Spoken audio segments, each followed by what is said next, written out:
warahmatullahi wabarakatuh. Alhamdulillahirrahmanirrahim. Assalatu wassalamu ala asrafil mursalin wa ala alihi wa sahbihi ajma'in. Amma ba'd, la haula wa la quwwata illa billahil aliyil azim. Yang terhormat Ustaz Al-Fadil Ustaz Ruslan, ahlan salat.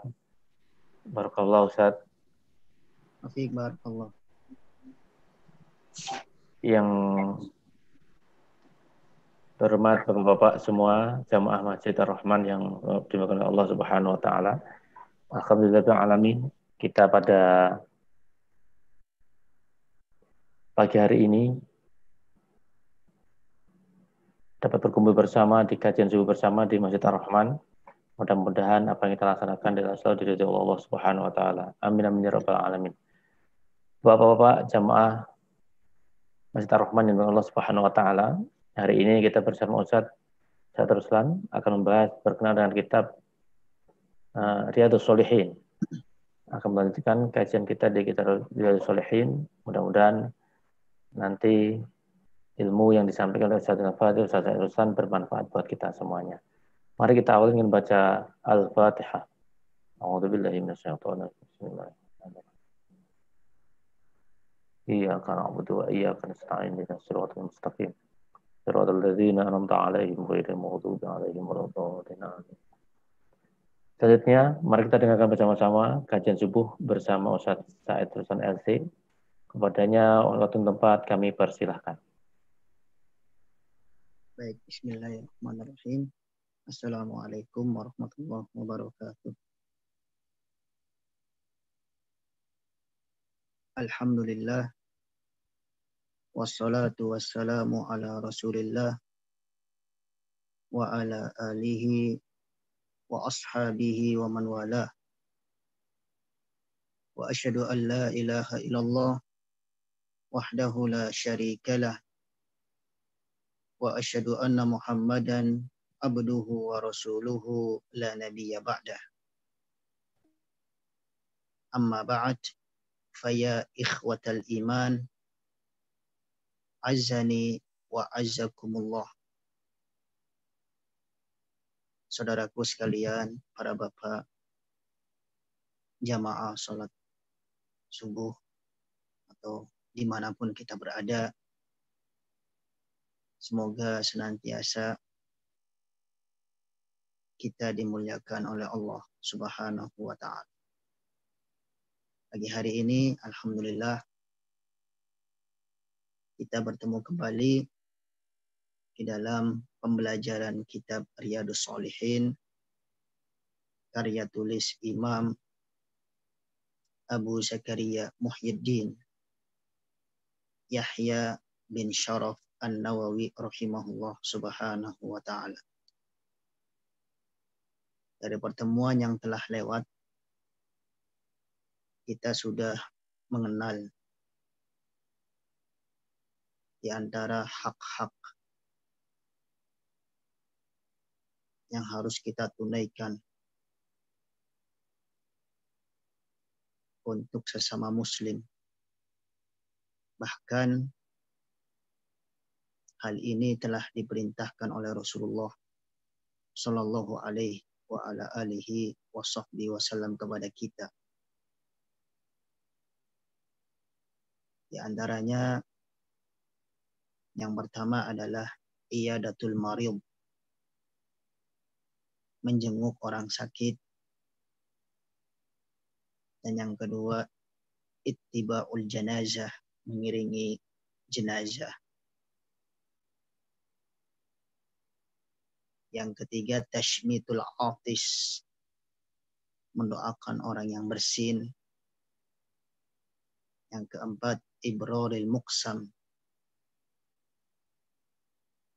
mewujudkan atau menunaikan sumpah apa yang kita sumpahkan.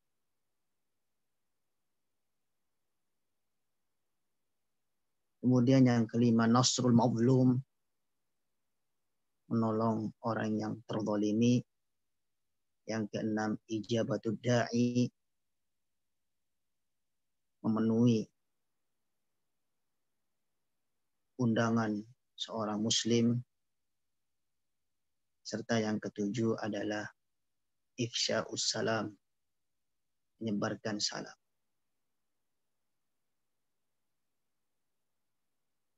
Itu beberapa perkara yang Rasulullah perintahkan kepada kita supaya kita menjadi seorang muslim yang menunaikan hak orang lain. Marilah kita simak bersama-sama kelanjutan dari pembahasan yang terakhir.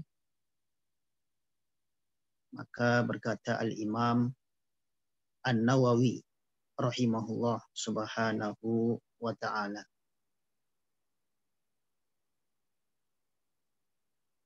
Wa an Abi Hurairah radhiyallahu ta'ala an.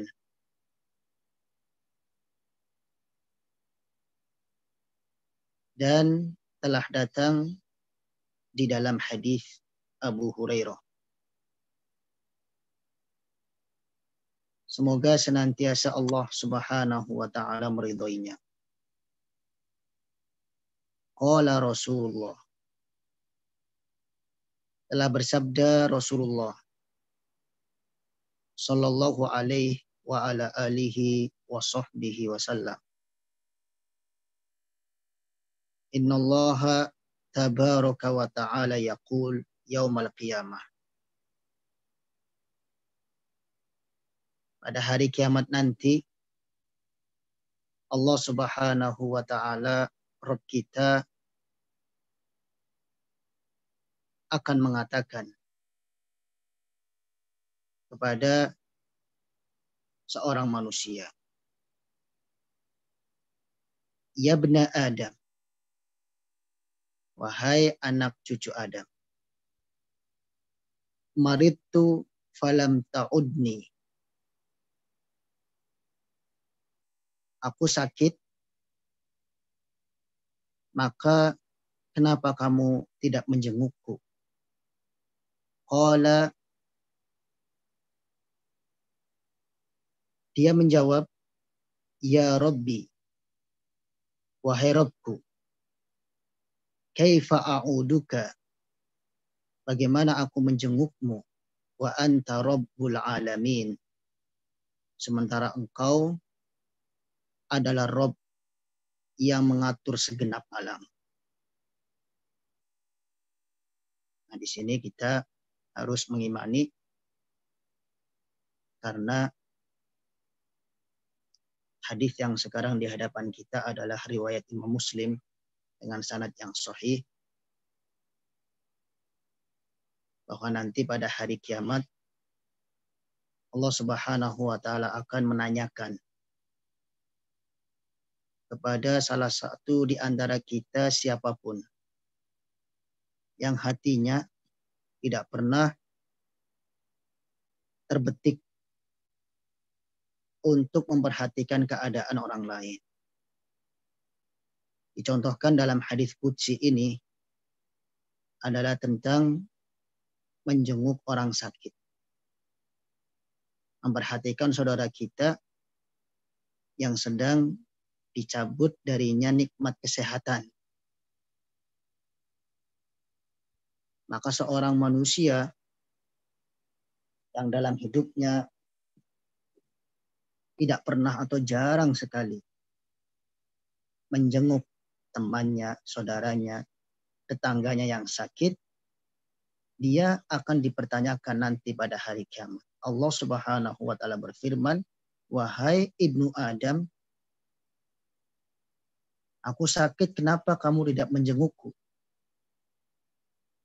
Kalimat seperti ini harus kita pahami dengan kalimat seterusnya. Nggak mungkin Allah yang sakit. Sebab Allah Subhanahu wa taala maha sempurna. Makanya di dalam kelanjutan kalimat yang lain, manusia tersebut berkata, wahai Rabb, bagaimana aku menjengukmu? Engkau kan adalah Rabb semesta alam, yang mengatur memelihara segenap alam. Manusia ini mengaku dirinya saja dipelihara dan diatur oleh Allah Subhanahu wa ta'ala. Karena yang namanya alam itu kan selain Allah. Apabila dikatakan Allah Rabb semesta alam, berarti Allah memelihara, mengatur segala sesuatu. Apakah manusia, apakah binatang, pepohonan, gunung, langit, bumi, dan seterusnya. Selain Allah disebut alam. Dan Allah lah yang mengatur segala sesuatu dari alam-alam tersebut. Ternyata maksudnya adalah Allah menjawab. Qala. Allah berfirman, Ama alimta anna abdi fulan marid. Bukankah kamu ketika di dalam dunia mengetahui sesungguhnya hambaku yang bernama fulan telah sakit. Falam ta'uduhu. Lalu kamu tidak menjenguknya.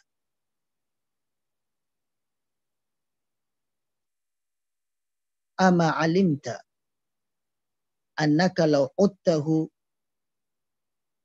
Bukankah kamu mengetahui kalau seandainya waktu itu di dalam dunia kamu menjenguknya, lawajadtani indah. Niscaya kamu akan mendapatiku berada di sisinya. Ini adalah kebersamaan Allah Subhanahu wa ta'ala.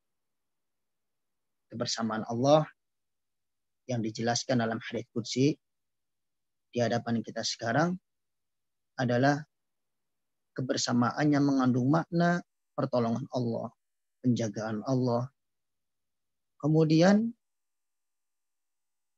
kebersamaan Allah Subhanahu wa ta'ala yang mengandung makna Allah melihatnya, Allah mendengarnya, dan seterusnya. Maka di sini Allah menetapkan, kalaulah seandainya di antara kita pada saat di dalam dunia sering menjenguk orang sakit, niscaya kita akan mendapati pertolongan Allah Subhanahu wa ta'ala, kemudahan dari Allah. Niscaya kita akan mendapati penjagaan Allah Subhanahu wa ta'ala. Inilah yang dimaksud pengingkaran Allah kepada seorang manusia. Kenapa kamu mendengar ada fulan dari saudaramu sesama muslim yang sedang sakit, ternyata kamu tak kunjung datang juga untuk menjenguknya? Bukankah apabila kamu menjenguknya, niscaya kamu akan mendapati aku di sisinya? Artinya kamu akan mendapati pertolonganku.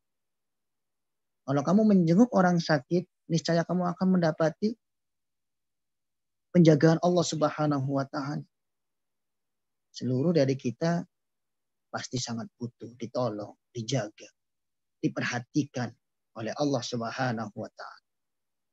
Maka di antara sebab untuk meraih itu semua, Allah jelaskan dalam hadis qudsi ini. Jenguklah orang sakit. Perhatikan keadaan orang lain. Kita sekarang sehat, ya Bapak-bapak. Tetapi jangan lupa, di balik kesehatan kita yang sekarang kita rasakan, di sana ada saudara-saudara kita yang sedang Allah uji. Dicabut darinya nikmat sehat. Maka kita perhatikan. Kita jenguk.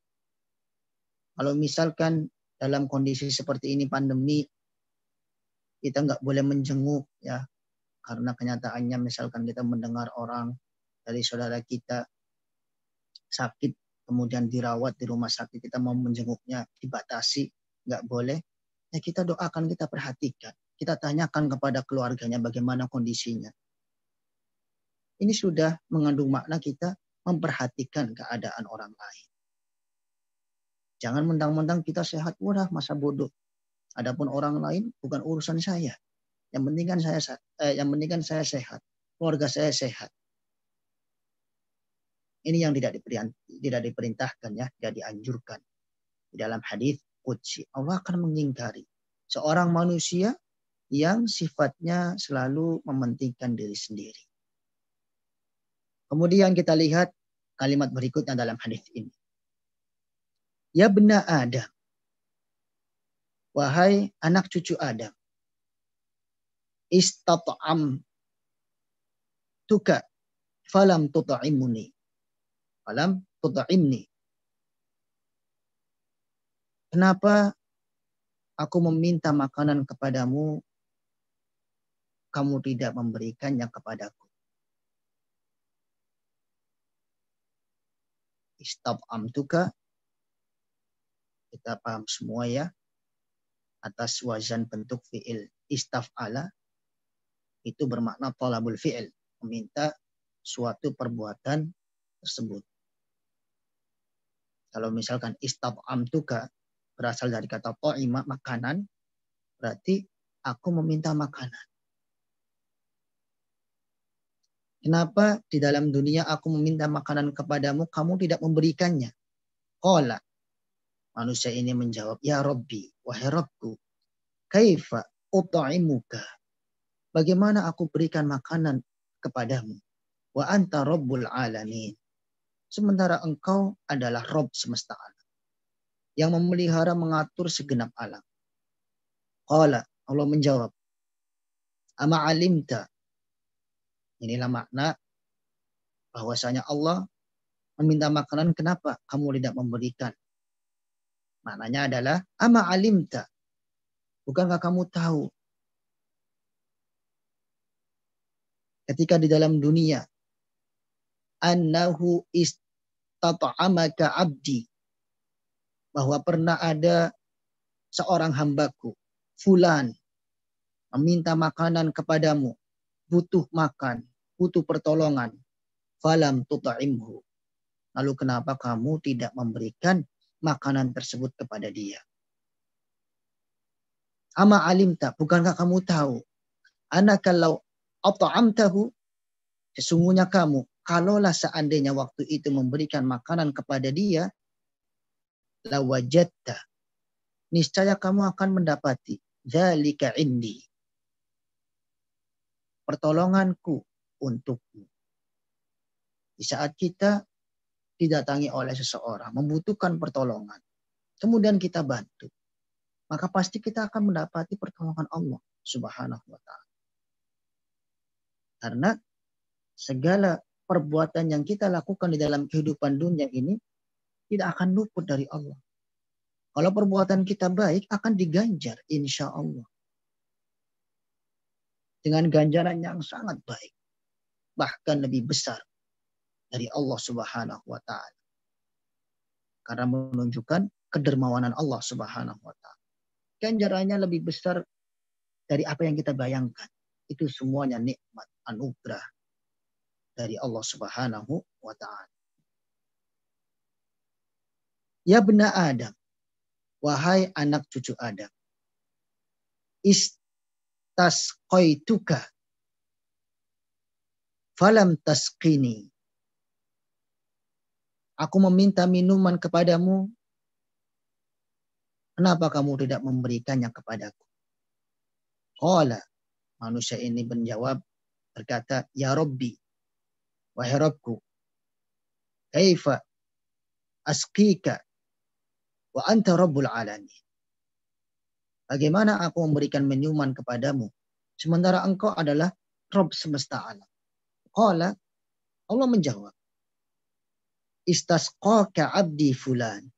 Ingatlah ketika di dalam dunia, seorang hambaku yang bernama fulan meminta minuman kepadamu.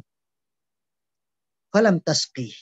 Lalu kamu, bukankah kamu tahu, lau saqaitahu, seandainya waktu itu kamu berikan minuman tersebut kepadanya, lawajatta dzalika indi.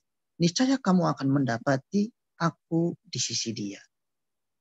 Mendapati pertolongan Allah, penjagaan Allah, pemeliharaan Allah Subhanahu wa ta'ala, perlindungan Allah Subhanahu wa ta'ala. Rawahu Muslim. Hadis ini diriwayatkan oleh Imam Muslim. Ayuhal ikhwah, azzani wa azzakumullah. Para bapak, dimanapun kita berada, semoga senantiasa kita dimuliakan oleh Allah Subhanahu wa ta'ala. Ini adalah hadis qudsi yang menjelaskan betapa pentingnya bagi kita semuanya untuk selalu memperhatikan keadaan saudara-saudara kita. Terutama saudara-saudara kita yang membutuhkan pertolongan, bantuan dari kita. Di sini Allah Subhanahu wa ta'ala menyebutkan contoh-contohnya. Contoh-contoh dari kebutuhan seorang manusia kepada kita.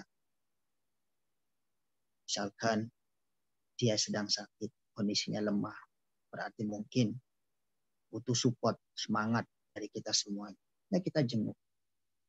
Kita tanyakan kepada keluarganya.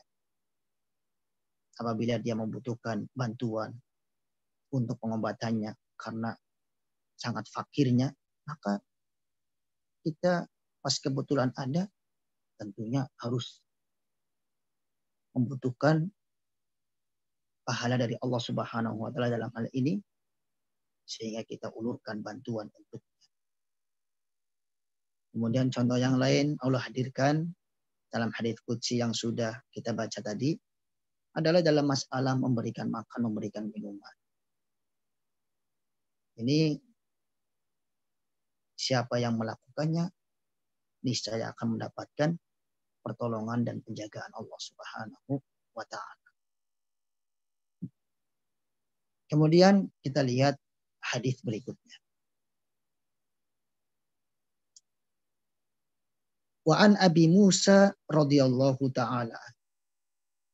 Dan dari sahabat Nabi Abu Musa Al-Asy'ari. Semoga senantiasa Allah Subhanahu wa taala meridhoinya.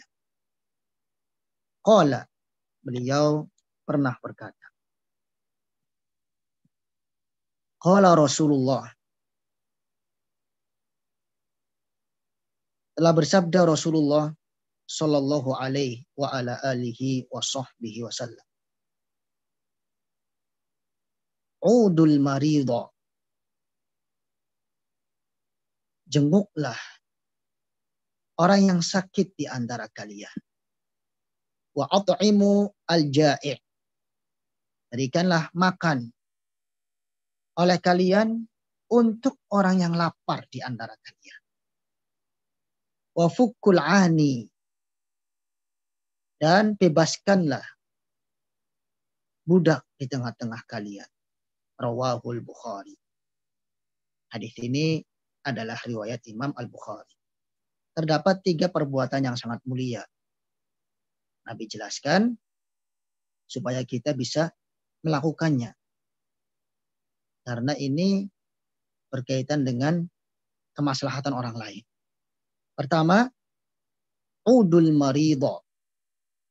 Jenguklah orang yang sakit di antara kalian.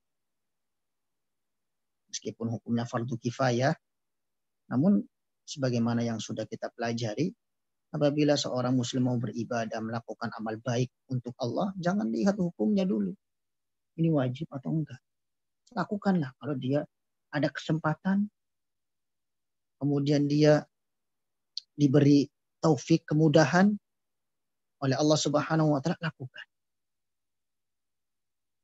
Perbuatan yang kedua, it'amul ja'i', yaitu memberikan makan al-ja'i' untuk orang yang lagi lapar. Sampai Rasulullah bersabda, bukan seorang mukmin yang dia merasa kenyang sendiri dalam keadaan tetangganya selalu lapar.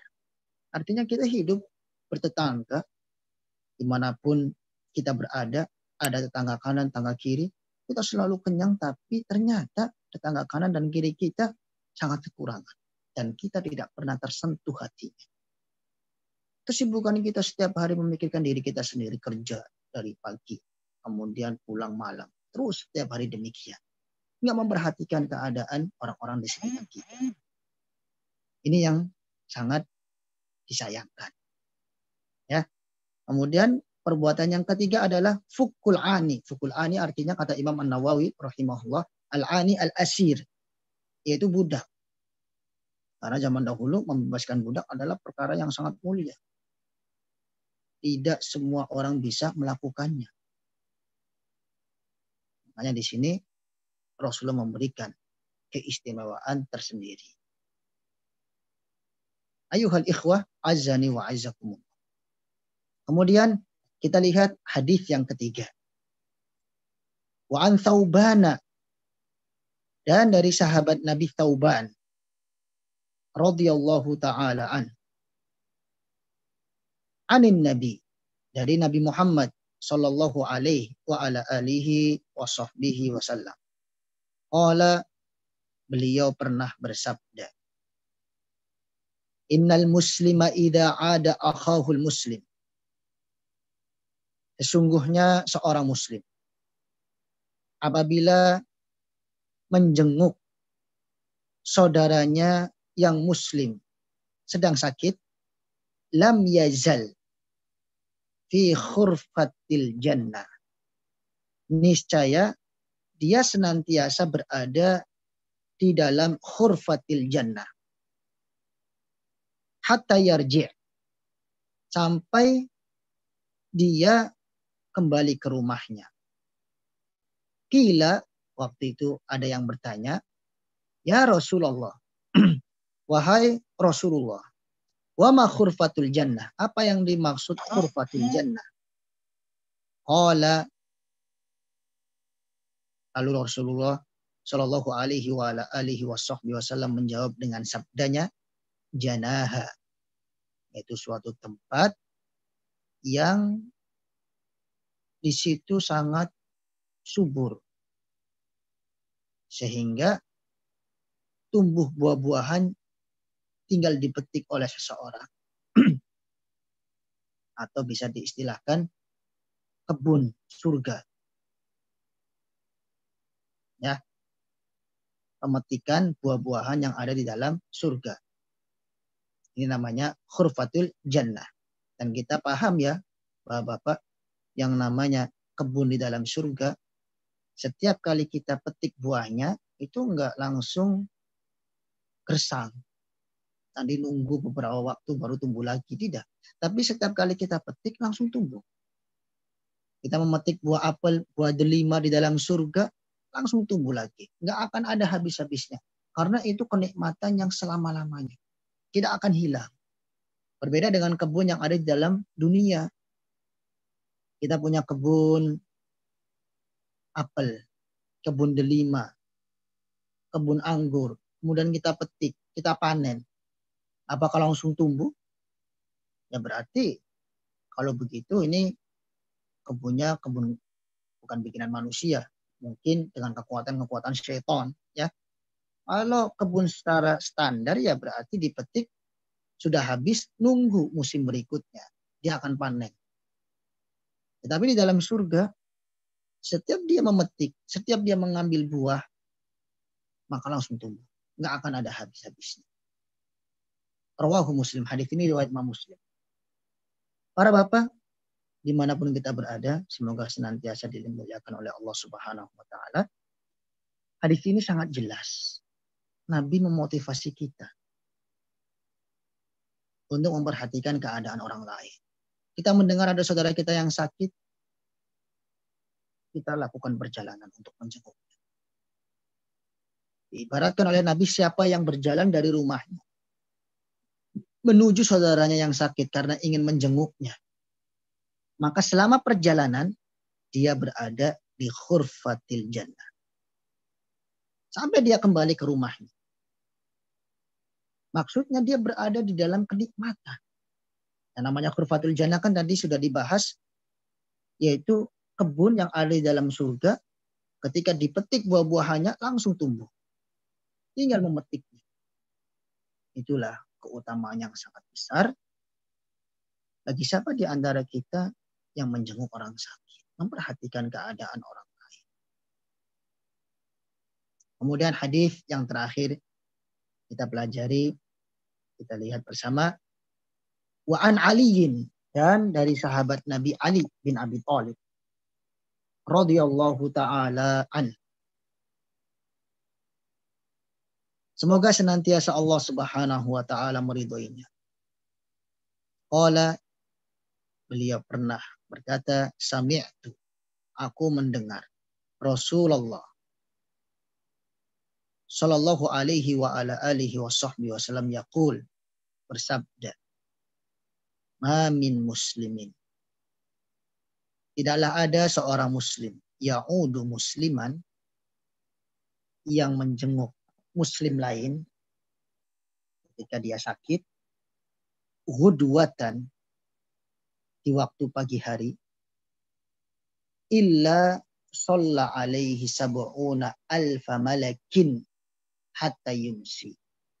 Melainkan nanti ada sab'una alfa malak.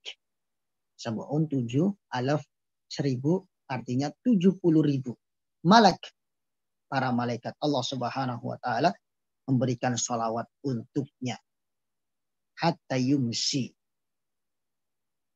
sampai dia berada di sore harinya. Wa in adahu asyiyatan, apabila ada seorang muslim menjenguk orang lain dalam keadaan sore hari, illa shalla alaihi sab'una alfa malakin hatta yusbih, kecuali nanti ada 70.000 malaikat memberikan sholawat untuknya hatta yusbih, sampai dia berada di keesokan hari berikutnya. Wa kana lahu, dan posisi dia senantiasa mendapatkan kharifun fil jannah, suatu kebun yang sangat subur, ya, yang sangat makmur di dalam surga Allah Subhanahu wa taala. Rawahu Tirmidzi, hadis ini riwayat Imam Tirmidzi, wa qala, dan beliau berkomentar, haditsun hasan, derajatnya adalah hasan. Ini merupakan kabar gembira lagi yang sangat besar, sangat mulia untuk kita semua. Allah Subhanahu wa taala memberikan ganjaran yang sangat besar, sangat baik. Dijelaskan dalam hadis ini, siapapun di antara kita yang menjenguk orang sakit di waktu pagi hari, nanti ada 70.000 malaikat memberikan sholawat untuk kita sampai sore hari. Apa artinya memberikan sholawat? Kita harus paham, ya. Sholawat dari Allah Subhanahu wa taala untuk hamba artinya adalah pujian Allah terhadap hamba tersebut yang disampaikan di hadapan para malaikat. Tetapi kalau sholawat makhluk untuk makhluk, maka artinya mendoakan kebaikan. Kita sering mendengar, ya, firman Allah Subhanahu wa taala, sesungguhnya Allah dan para malaikatnya bersolawat kepada Nabi Muhammad. Maka kalian wahai orang beriman, bersolawatlah untuk Nabi Muhammad. Artinya begini, Allah memberikan solawat kepada Nabi Muhammad, berarti Allah memuji-muji Nabi Muhammad di hadapan para malaikat. Nah, kalau malaikat memberikan solawat, malaikatnya makhluk, memberikan solawat untuk makhluk lagi, artinya adalah mendoakan kebaikan, mendoakan ampunan, memohonkan supaya fulan bin fulan diampuni, dirahmati oleh Allah Subhanahu wa taala. Ini perbedaan solawat dari Khalik, pencipta, dan juga solawat dari makhluk. Di sini, kalau kita menjenguk orang sakit di pagi hari, ada 70.000 malaikat mendoakan ampunan untuk kita, mendoakan rahmat, dan seterusnya. Kalau kita menjenguk orang sakit di sore hari, ada 70.000 malaikat juga mendoakan ampunan untuk kita, mendoakan rahmat, mendoakan seluruh kebaikan sampai di keesokan hari berikutnya. Kemudian posisi orang yang menjenguk orang sakit adalah mendapatkan apa? Kharifun fil jannah, kebun yang sangat makmur, kebun yang sangat subur di dalam surga nanti. Ayuhal ikhwah, azani wa azakumullah. Itulah pentingnya seseorang beribadah kepada Allah Subhanahu wa taala, tidak sekedar mencukupkan diri dengan ibadah yang sifatnya hubungan dia antar Allah Subhanahu wa taala, antara dia dan Allah saja. Tetapi dia pengen beribadah yang sifatnya hubungan dia dengan makhluk lain. Sehingga nanti tercipta hablum minallah wa hablum minan nas. Kita baik hubungannya dengan Allah, baik juga hubungan dengan orang lain. Allahu taala alam bisawab. Dengan demikian pagi hari ini bisa disimpulkan kita sudah membaca dan mempelajari 3 hadis Rasulullah Shallallahu alaihi wa ala alihi wasallam. Kita gunakan waktu yang selebihnya. Apabila ada yang mau bertanya, falyatafaddal minkum masykur. Dan saya kembalikan kepada admin kita. Falyatafaddal. Baik, syukur Ustaz atas penjelasannya berkenaan dengan Ayatul Mari dan membantu orang-orang sekitar yang membutuhkan. Memang luar biasa ya. Ini baru dapat juga nih hadis Ayatul Mari, ada 70 malaikat berselawat pada Rasulullah dan kepada manusia juga ya, mendoakan kepada kita semua. Bapak-bapak ada yang bertanya Bapak-bapak?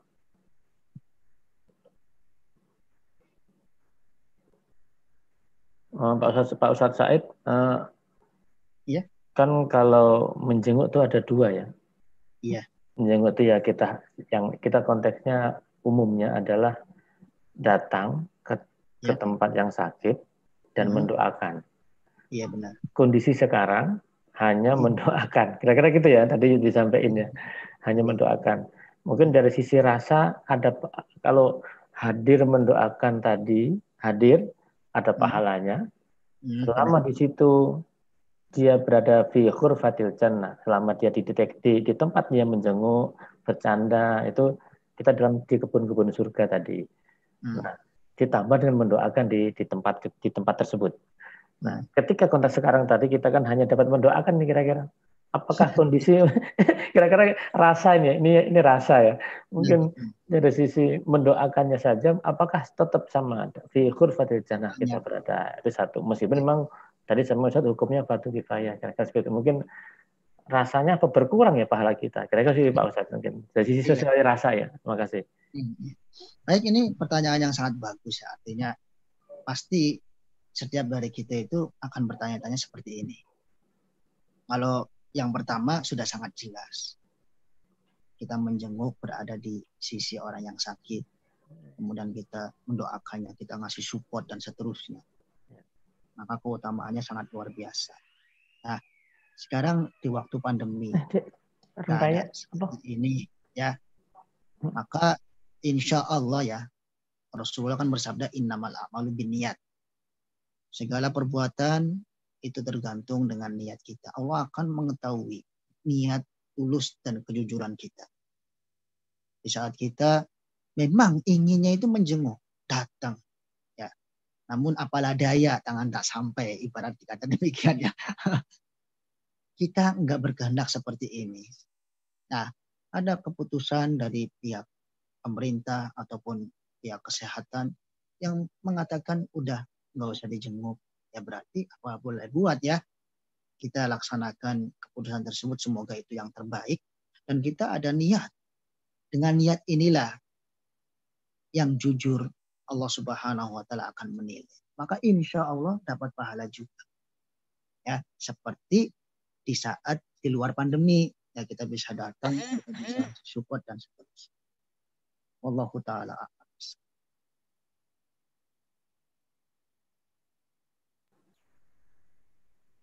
Bapak silakan Bapak yang lain dari sisi yang lain. Memang ada beberapa kali itu ya teman saya juga, teman agak akrab, tiba-tiba telepon keluarganya lagi sakit di mana, di Pondok Indah. Wah, Pondok Indah kan dekat dengan saya. Nah, terus langsung saya telepon, di mana, boleh nggak saya jenguk? Oh, rumah sakit nggak boleh. Ya udah, berarti kan apa boleh buat ya. Kita bisa ngasih support aja secara komunikasi, secara WA dan seterusnya. Kita akan semoga diberi kesehatan kembali. Dengan niat yang jujur ini, insya Allah. Ya, insya Allah tidak bakalan luput dari pahala. Allahu ta'ala. Ya, Bapak-bapak, silakan. Ada yang lain? Assalamualaikum, Ustaz. Waalaikumsalam. Ya, tafadhol. Menarik.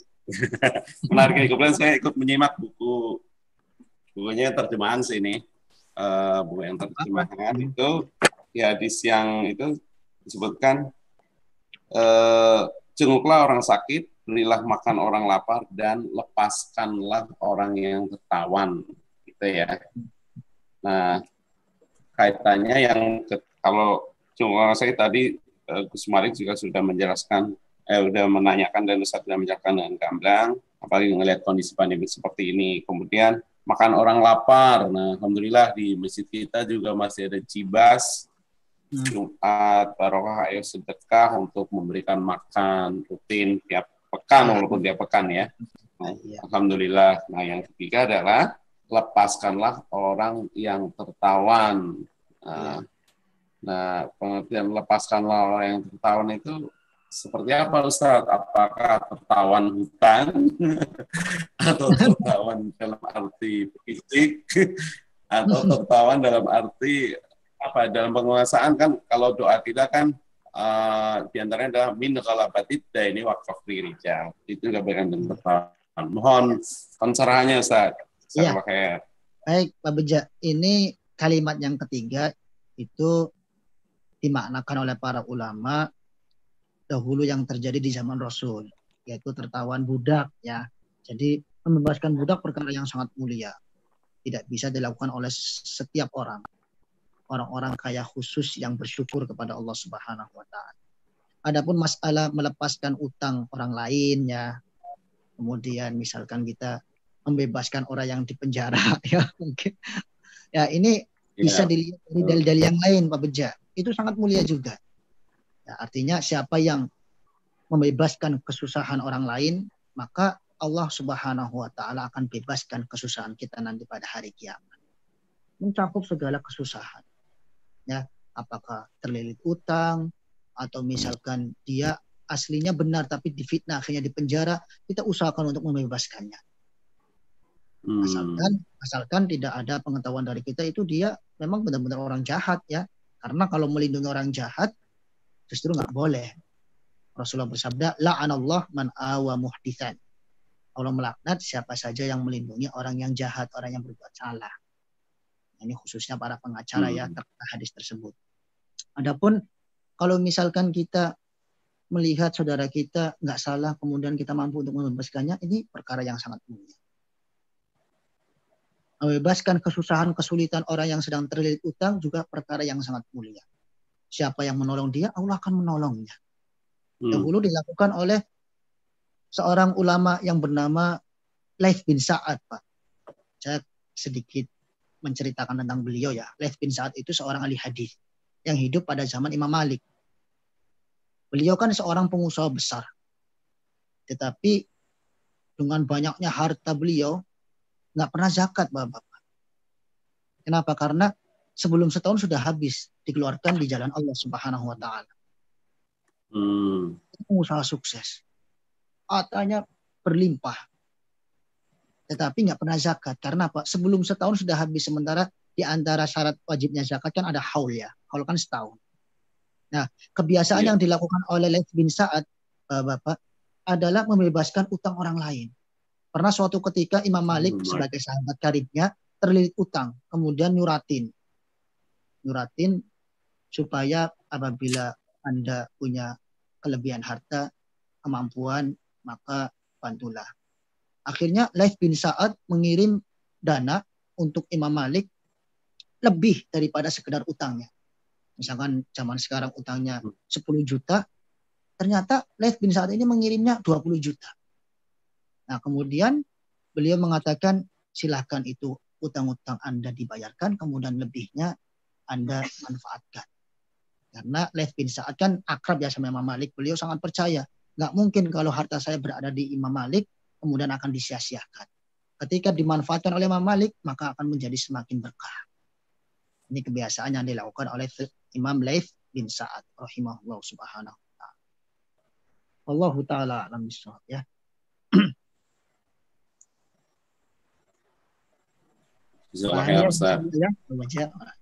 Wajazakumullahu khair. Ya, terima kasih Pak Ustadz Said. Memang kalau bicara apa yang memerdekakan budak itu agak, kalau di sekarang agak dilematis Pak Beja ya. Mungkin di Indonesia tidak ada ya. Ada, iya. Nah, tapi Pak Ustadz, mungkin dari sisi, mungkin di Arab ya, ini agak, mungkin dari sisi sejarah lingkungannya. kan dulu zaman Nabi memang ada budak ya, dan memerdekakan budak mulia tadi sampaikan. Dulu mungkin dalam lingkungan dulu mungkin belum kaya sekarang kira-kira gitu kan ya. Nah, sekarang kan sudah kaya itu kan, mungkin budak sudah tidak ada di situ. Tetapi yang ada WNI yang jadi di sana gitu kan, pembantu. Artinya mungkin TKI. Ya TKI ya, WNI ya.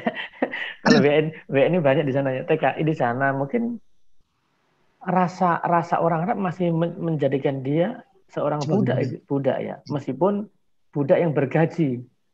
Modern lah mungkin saya sekarang itu. Mungkin ya, Anda bergaji. Memang dia juga termasuk bekerja ya, mencari rezeki yang di sana, halal juga.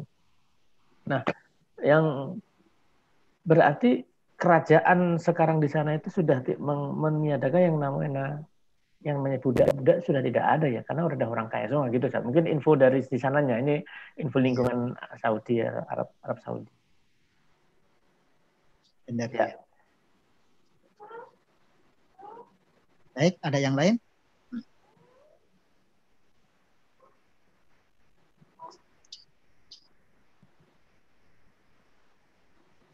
Cukup Pak Ustadz?